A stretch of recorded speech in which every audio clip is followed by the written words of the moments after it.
Valentina retoma fotografía, toma uno. Fijarse, toma dos. Fijarse, cuatro, toma uno. El error es nuestra madre. Ese corte al que aludíamos. ¿Qué hay en el José Luis Arce retoma uno.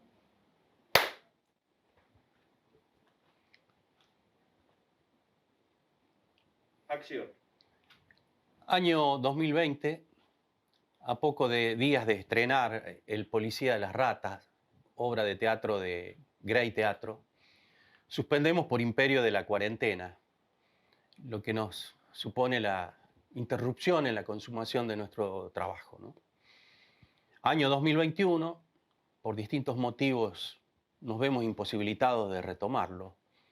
Y en medio de los sentimientos cruzados que nos provoca su inconclusión, pensamos que abordar ese hecho, lo que nos queda por terminar, nos pone humildemente ante nuestra pieza inconclusa para piano mecánico, ¿no? El famoso título de aquella película de Mikhalkov.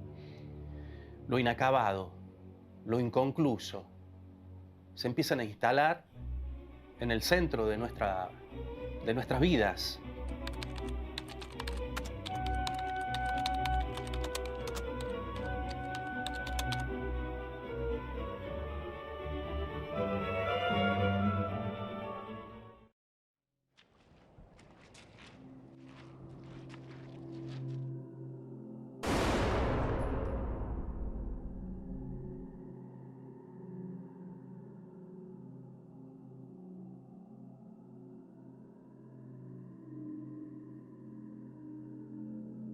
Lo podemos ligar a este sentimiento, a ese arte encontrado en ruinas o en calidad de restos o de osamenta artística, lo que lo relaciona con lo fragmentario. Y esto empieza a ser bastante interesante. Aunque habría una diferencia, hay que asumir. La obra que no culmina su proceso y la otra que, viniendo de un pasado, ha perdido alguna de sus partes. O sea, una carece de tiempo acumulado y la otra exhibe un exceso de él. El primer desafío fue, bueno, bárbaro, vamos a hacer Bolaño. Necesitábamos derechos internacionales, nada más ni nada menos. Todo el temor que eso generaba de saber si realmente iba a ser posible, porque hacía mucho tiempo que no teníamos esa experiencia, lo logramos. Bueno, lo más importante estaba, teníamos los derechos para ser El Policía de las Ratas. Este cuento pertenece al libro El Gaucho Insufrible, que Bolaño lo publica en 2013, el mismo año que él muere.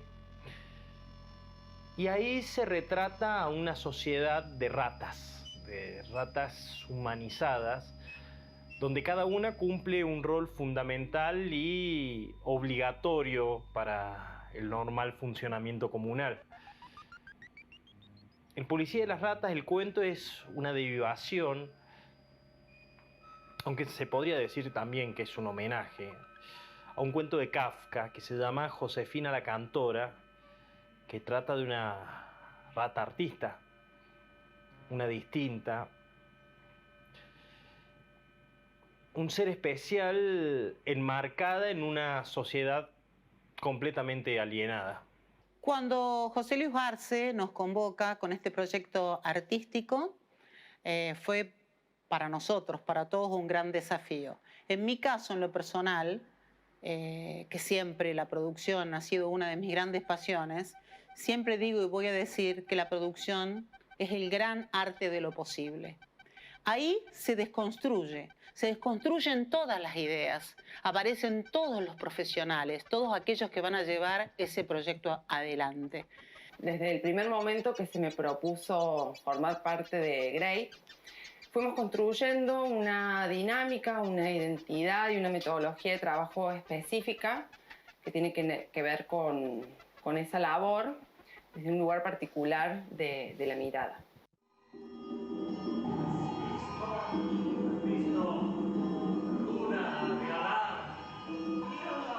Durante el proceso de ensayo estuvimos en esa búsqueda en la que trabajamos incesantemente la corporalidad, motivados por la música de Xenakis,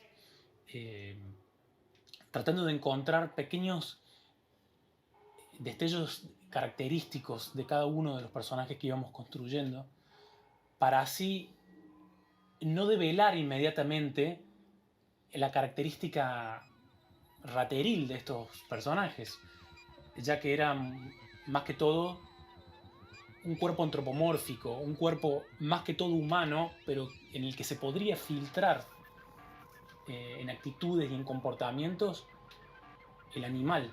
Creo que por ahí lo más complejo en su momento, sobre todo al inicio del proceso, fue como despegarme de la idea de lo roído, o de lo rateril, si se quiere, de dejar de pensar por ahí en lo sucio, en lo roto, por ahí que es algo que está muy ligado por ahí en el pensamiento, ¿no? Cuando pensamos en ratas y en el mundo de las ratas, es como bastante difícil por ahí despegar de esa idea y pasarlo por ahí a algo un poco más pulcro, más limpio, más sintético también.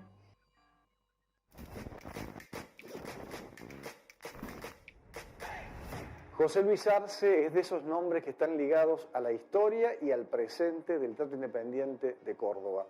Por estos días con su elenco venían preparando un estreno que iba a ser ahora en estos primeros días de abril, pero que por la situación que estamos viviendo, ese estreno ha tenido que postergarse, ¿no? Ese corte al que aludíamos, la interrupción, puede significar silencio, obturación, entropía. Es decir, una caída de la energía, un apagón. O por el contrario, pasar a formar parte de unos restos que vivirán o no como una estatuilla encontrada en Pompeya, digamos, sin brazos, sin piernas, quizás sin cabeza.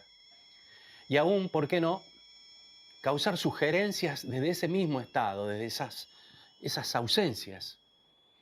Es natural ante esto la voluntad o el deseo de completamiento que invade a un espectador. Esto es muy curioso. Es un proceso llamativo y también muy significativo, el de una obra que, por decir, no llega a la meta al quedar inconclusa. La historia del arte, sin embargo, ofrece millares de ejemplos desde el mismo origen del arte, ante lo que podríamos hablar no solo de una historia, una arqueología, sino de una verdadera filosofía de lo inconcluso, una estética de lo inconcluso, para decirlo propiamente, o tal vez de una poética de lo que falta. Trabajar con Arce es un salto al vacío. Hay algo de la adrenalina, de lo incierto en cada proceso creativo con él, donde uno no sabe a dónde va a llegar y solo él, en esa vertiginosidad, sabe llevarnos hacia el lugar que él ya tiene como en su cabeza. En cada ensayo, en cada sesión, me ocupaba de hacer un registro escrito de las consignas de trabajo y en función de esas consignas, de las resoluciones actorales que iban saliendo y que podían servir para la construcción escénica. En un comienzo nos resultó un desafío inmediato tener que llevar un cuento a escena, porque nos ponía en la disyuntiva de cómo lo íbamos a encarar. Si íbamos a plantarnos, digamos, como enunciadores de un texto evocativo, de aventuras, de peripecias, de un personaje, a lo largo de un tiempo, o nos íbamos a poner en el presente mismo de la acción y íbamos a construir estructuralmente todo ese universo que proponía el cuento de Bolaño.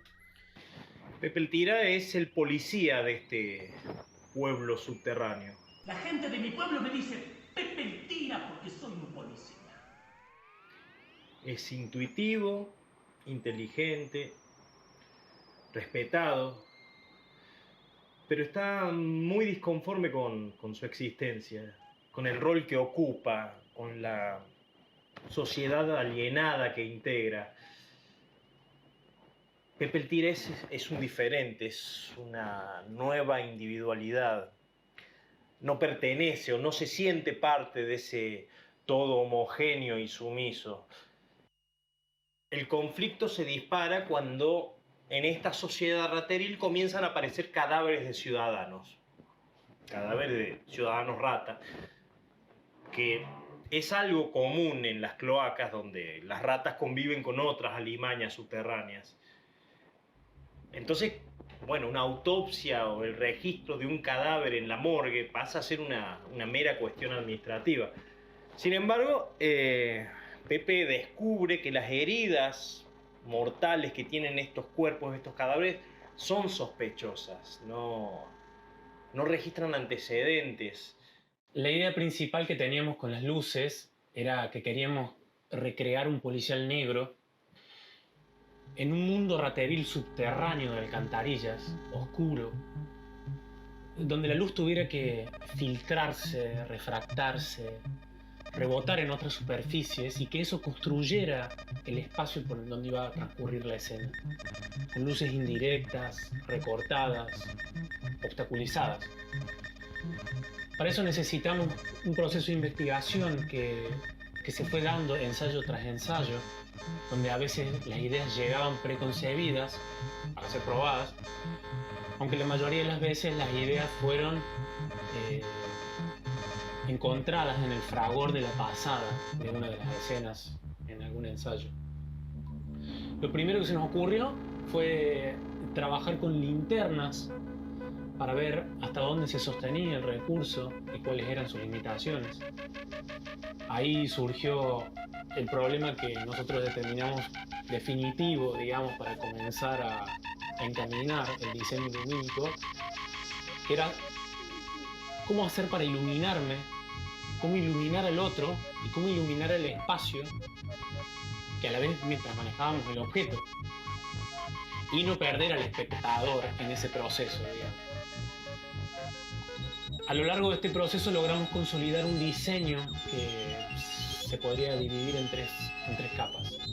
La primera sería la de la iluminación manipulada por los actores, que buscaba darle a la trama un poco de acción, sorpresa, movimiento, vertiginosidad, y por otro lado dramatismo a través de los recortes lumínicos que hacíamos sobre los rostros, puntualizando en algunas de las facciones, jugando con las sombras en los rostros y señalando algún objeto.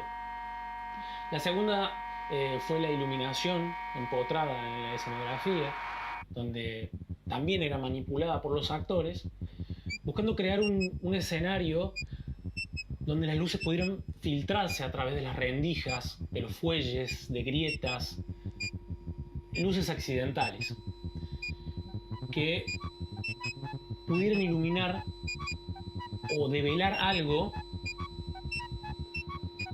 que justo pasaba por ahí. La tercera parte, la tercera capa, sería la iluminación que venía de parrilla, que estaba encargada, que era la encargada de los efectos y del relleno de colores para apoyar emociones, riesgo, suspenso y transiciones de una escena a la otra. Esto eran manejadas desde la cabina por un operador.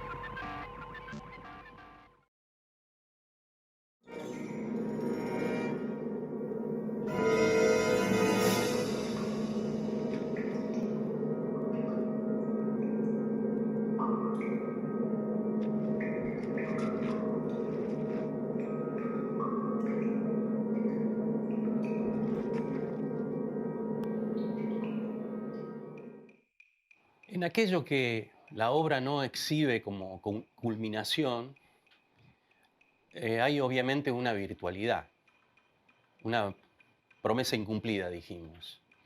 En ese algo del orden del decir sin decir, lo que tiene un sentido paradojal, porque la aludida promesa vale también en su sustracción, en su ausencia. La que sepa quizá bastante de esto es la Venus de Milo, o el discóbolo de Mirón de Léutora, ¿no? Ustedes se acordarán en el secundario cuando lo veíamos, en donde es inevitable que el espectador juegue a completar el movimiento que el atleta deja interrupto.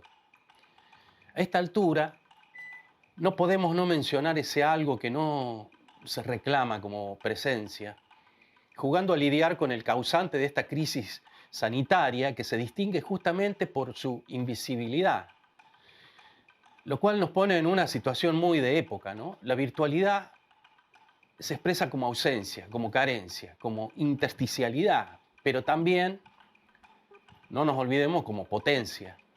Traté de respetar al máximo posible las indicaciones de Arce. Su pedido había sido que trabajar sobre monos, sobre trajes enteros, como los de las fuerzas policiales. A la vez que, bueno, es muy complejo por ahí no dejar, viste, tu sello o tu impronta como vestuarista. Entonces, bueno, mientras iba construyendo el vestuario, digo, voy a dejar las costuras a la vista, porque creo que la obra tenía eso, digamos, como entre líneas dejar expuesto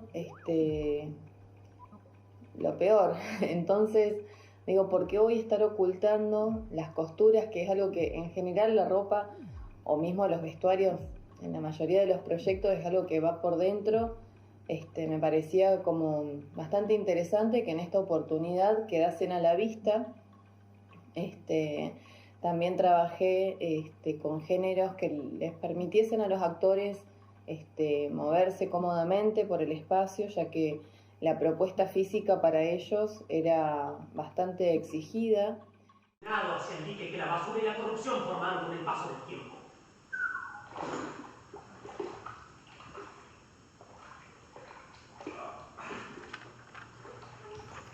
También fue interesante proponer como diferentes lugares de guardado en los vestuarios para que pudiesen guardar diferentes utilerías pequeñas que iban sacando en el momento como factor sorpresa.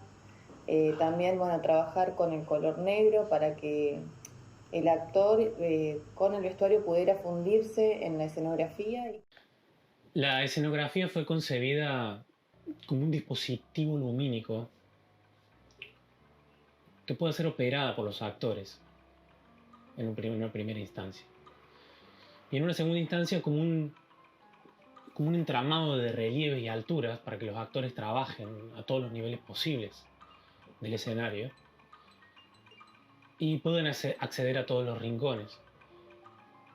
Fue indispensable para eso contar con 4 grandes paneles calados para poder incrustar luces, rieles en el techo para acceder por encima de la cabeza de los espectadores y cables de aceros para poder generar descensos por rapel. Y después tuvo una telonería que no solo servía para ambientar el espacio, sino para construir el laberinto que nosotros nos imaginamos.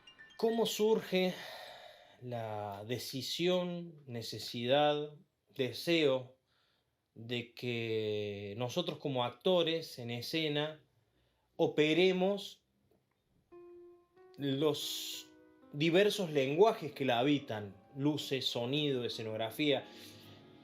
Y la génesis en realidad parte de, bueno, las condiciones que tenemos como grupo independiente, que es ocupar un espacio de ensayo que generalmente no cuenta con luces, no cuenta con sonido adecuado, no cuenta con la escenografía que todavía no creamos.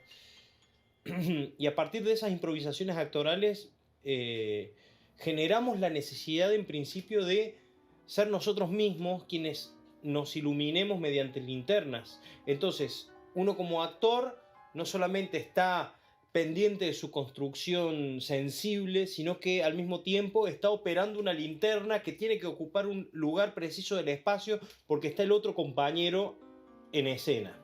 No había forma de ir por otro camino que no sea el de estos dos personajes, estos dos actores en escenas, sean los operadores del sonido, sean los manipuladores de una escenografía que ocupaba determinado lugar, pero que podía ser modificado para generar un nuevo momento, un nuevo espacio en la historia.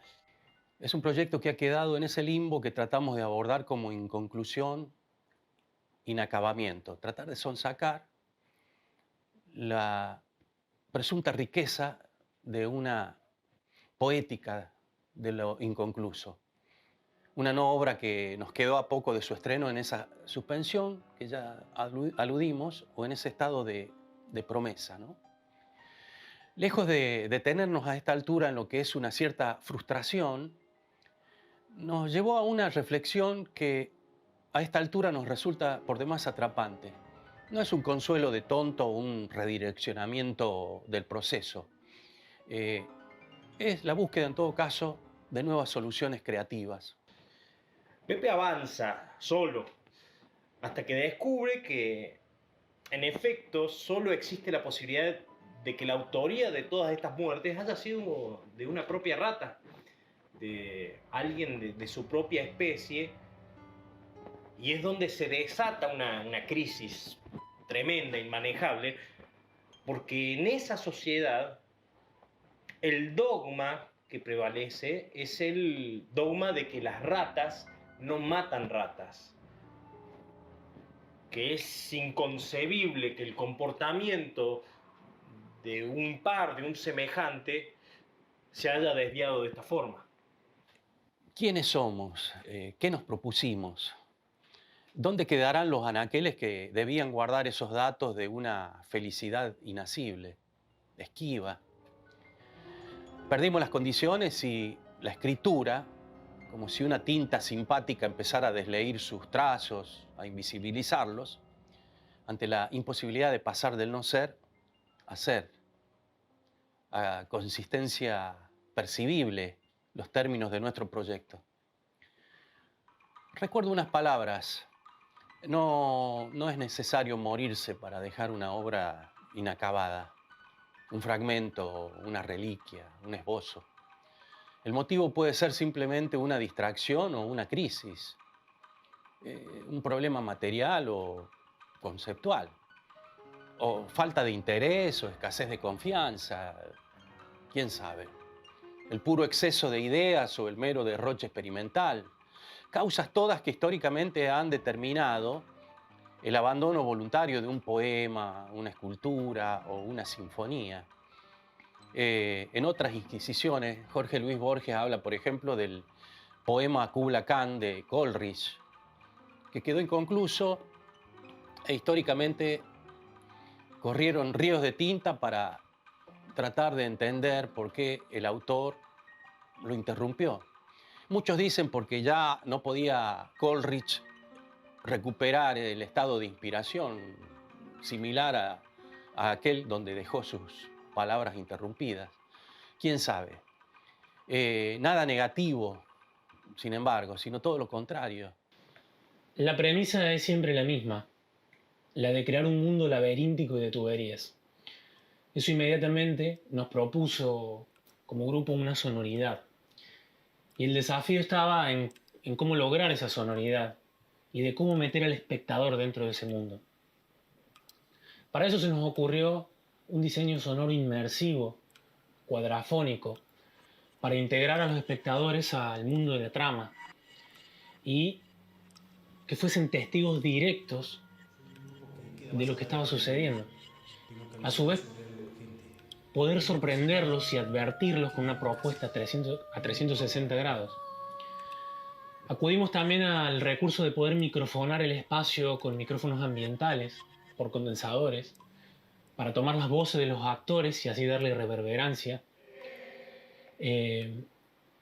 También con micrófonos de vincha, para poder distorsionar las voces de algunos de los personajes y acentuar su animalidad.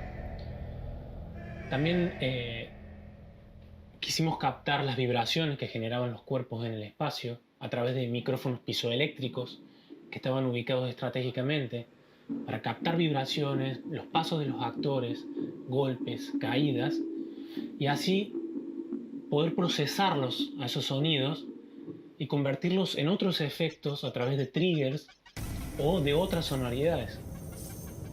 También usábamos el recurso de la música en vivo ejecutada por el mismo operador que estaba en cabina,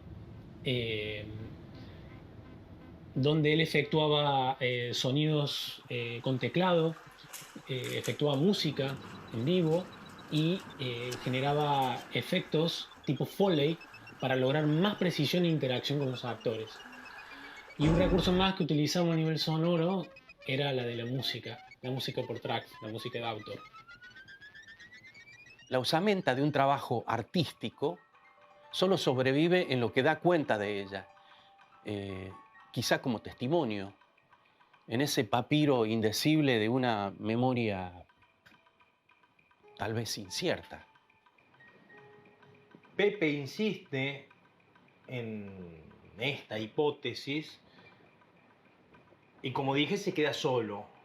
Los altos mandos de la policía comienzan a cuestionarlo por estar investigando algo impensable. El tipo está sospechando de sus pares y al mismo tiempo desafiando los cánones de toda una sociedad, de una sociedad estratificada donde lo distinto no tiene lugar. Finalmente, Pepe descubre que Héctor, otra rata, es el asesino. Y en un enfrentamiento lo mata. Y es así como Pepe comprueba en carne propia que en efecto las ratas sí matan ratas.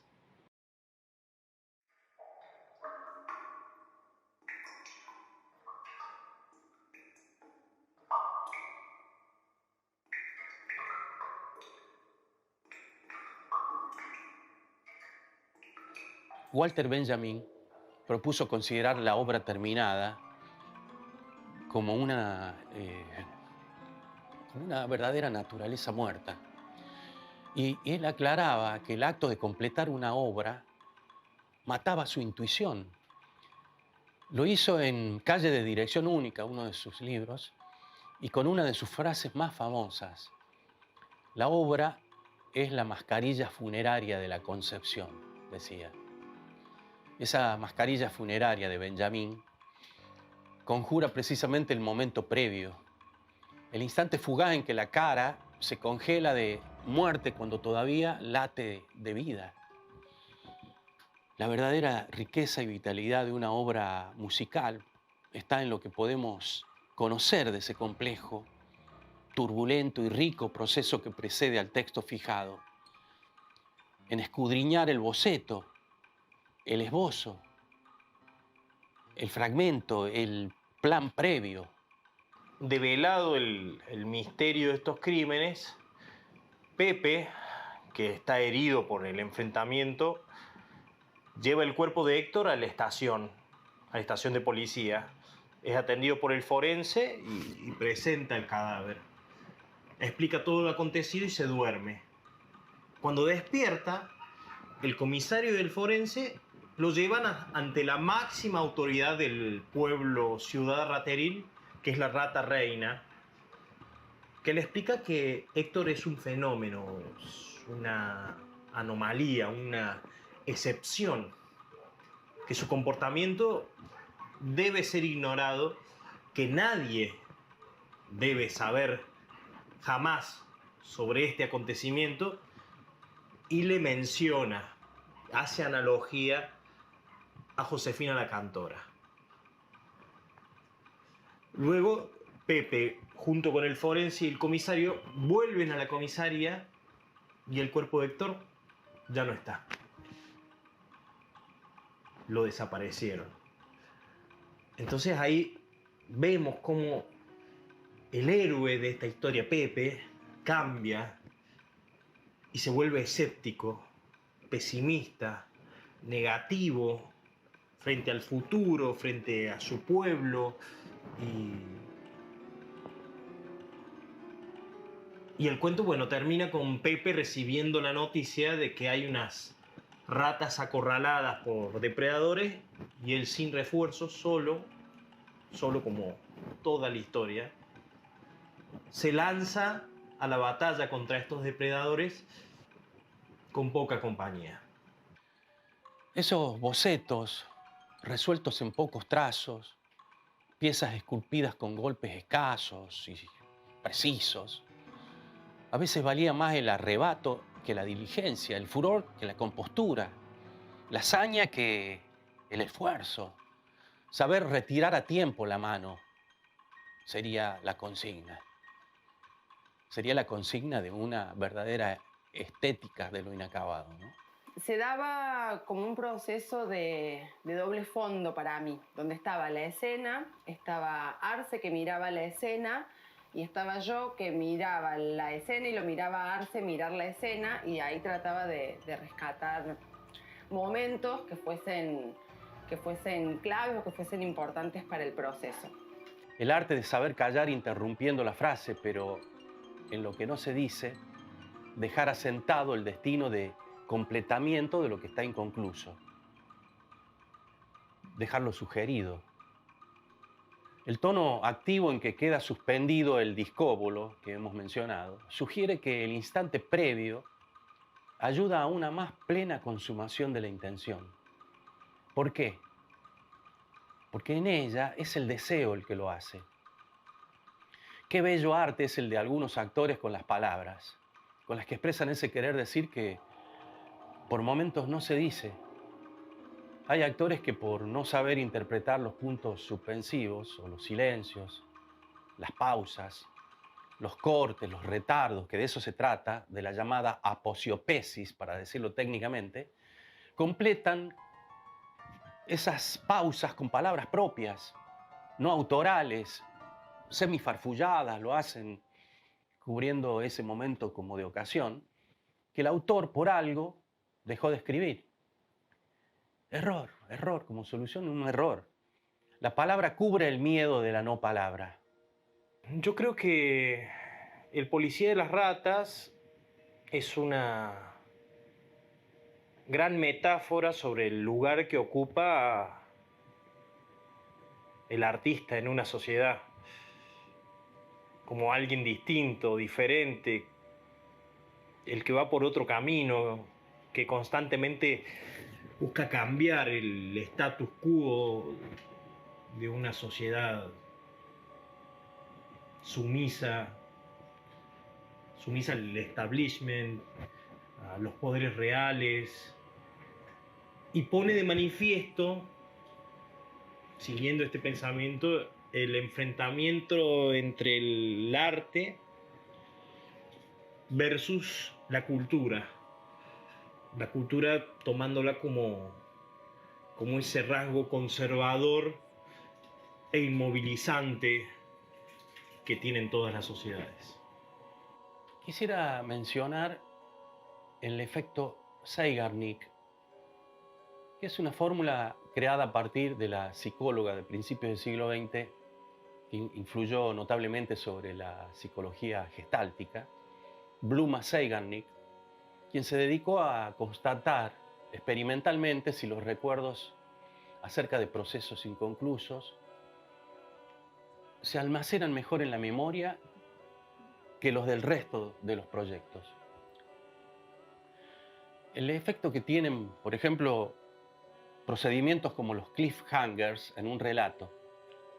Recordemos que estos son los mecanismos por los cuales una narración que se interrumpe o culmina como parte genera en el espectador una expectativa que resulta intensificada para su prosecución. O sea, cuando el espectador retoma en el capítulo siguiente, lo hará con la expectativa correlativa a la que le generó ese cliffhangers de ese final.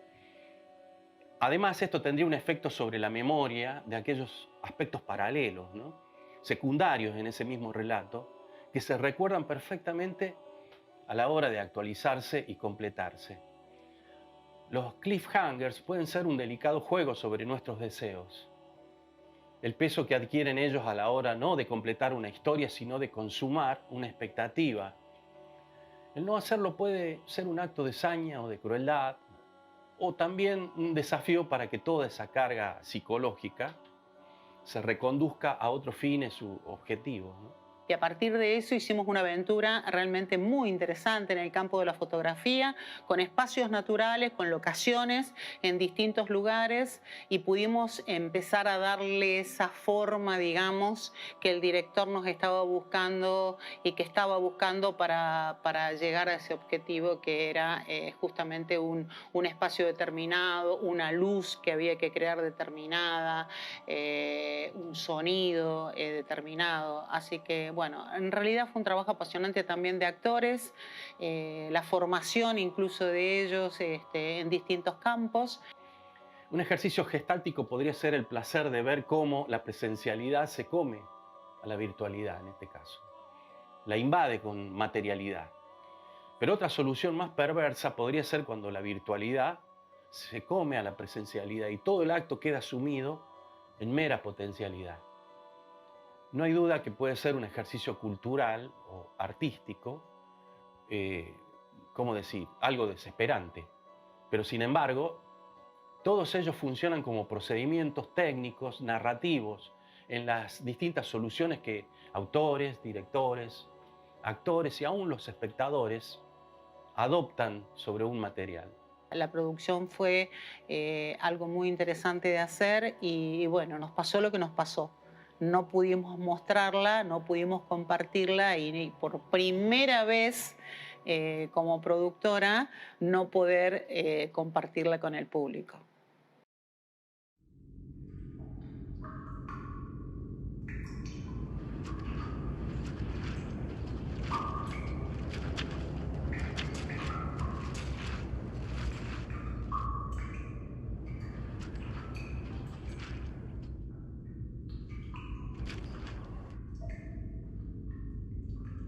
El escritor mexicano Juan Villoro decía, las obras no bastan, necesitamos un hueco, una fisura para completarlas. Ese vacío somos nosotros. Esto termina instalando lo ambiguo y lo inacabado como rasgos propios de la vida moderna. Una vida donde las cosas no se dejan nombrar con una sola palabra. Franco Berardi, Bifo, decía algo así como que restaurar nunca es restablecer, es ocultar. La carne viviente, latiente, es constreñida al refugio virtual para poder escapar al apocalipsis caótico de la guerra infinita.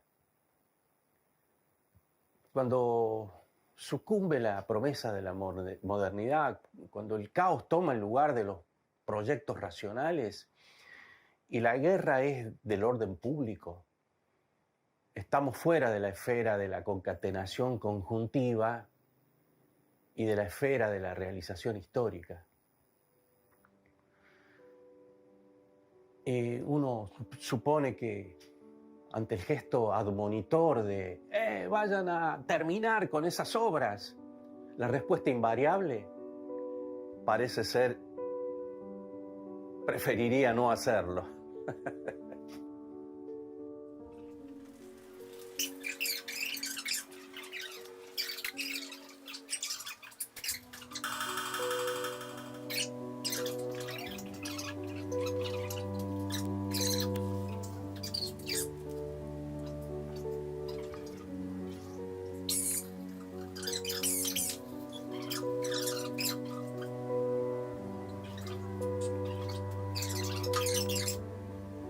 Para terminar, dos palabras sobre lo precario, lo aleatorio, que puede resultar que los planetas se alineen para permitir un orden estético, un cosmos antes que un caos.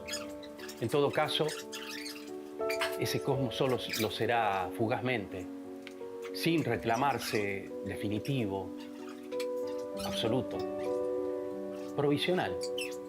Lo que indica una buena manera de ser poético.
José Luis Arce, toma 5, retoma 1.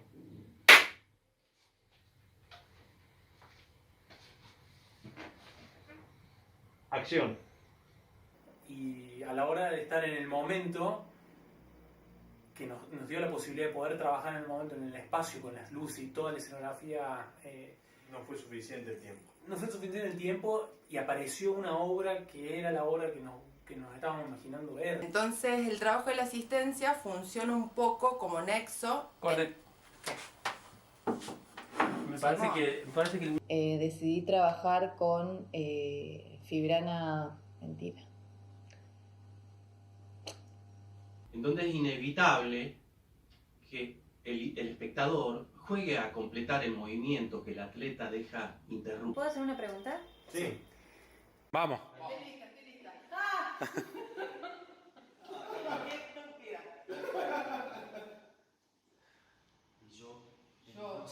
Joaquín Torres.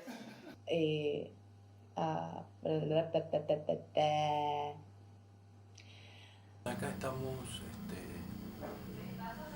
tratando de reproducir la instancia. Bueno, después mostrame el video, no la foto. Lo pongo a grabar. Está grabando. Ay, como que me vienen eructos, boludo.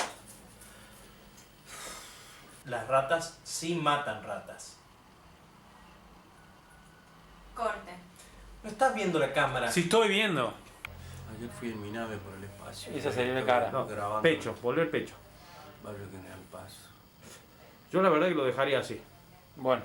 Bueno, faltaba este momento, el momento en que aparecen los dos actores de la obra. Es ella. ¡Es la serpiente! ¡Me va a comer!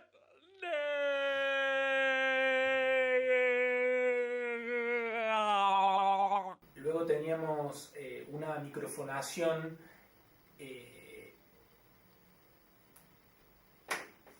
No me acuerdo qué más que iba a decir. Ahora el Santi, dale.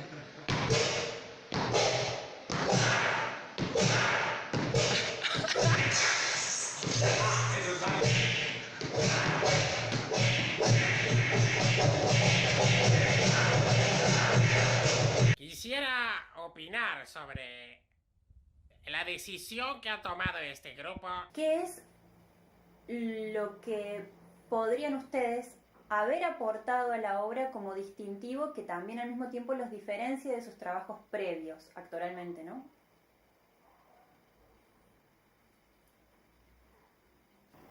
En fin. A la luz a modo de factor sorpresa o... bueno, en fin. ¿Sus personajes los van a extrañar? No, no creo. ¿Estás seguro, Arce? Todo lo que decís queda registrado, ¿eh? ¿Todo lo que qué? Todo lo que decís queda registrado. ¿Estás seguro de lo que estás diciendo? Hace un manual. Pase usted, señor Pepe.